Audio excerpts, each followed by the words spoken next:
стрём біздің нұсқада. Бірінші. Еркектің үй шаруасына көмектесуі. Үй шаруасына көмектесуі. Норм ғой. Норм, дұрыс. Үйде ақшаны әйел адамның ұстауы. Әйел адамның ұстауы. Стрём ғой. Норм ғой.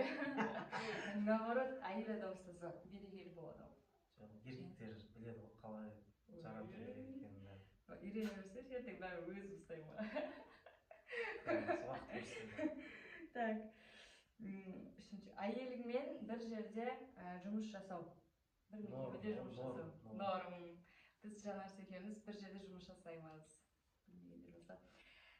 Бір-біріміздің телефон паролімізді білу.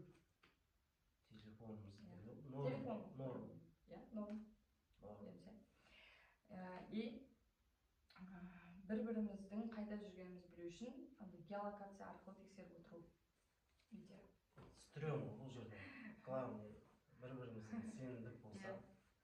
Не үшін стрём? Өйткені бір-біріне деген сенімділік болса болды ғой. Геолокациямен қойып, тексеру, бір-біріне сенбейтін адамдар істейтін сияқты ондай нәрсе. Бірақ стрём нәрсе ол керек емес. Қыз баласының машина айдауы.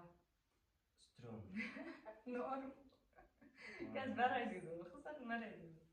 Сол көп қыздар айдағандарын мен жолдас болған бар. Осы 3 рет соғысты, 3-еуі де қызбен соғысқан да. 3-еуі де қызбен соғысқан. Қызы кінәлі болып тұрса да мен кінәлі емеспін дейді ғой.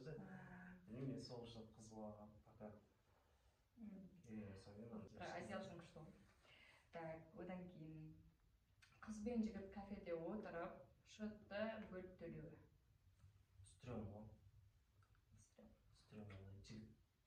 Жігіт төлеу керек, айганса. Дұрыс. Ол ма? Жақсы, сау болыңыздар.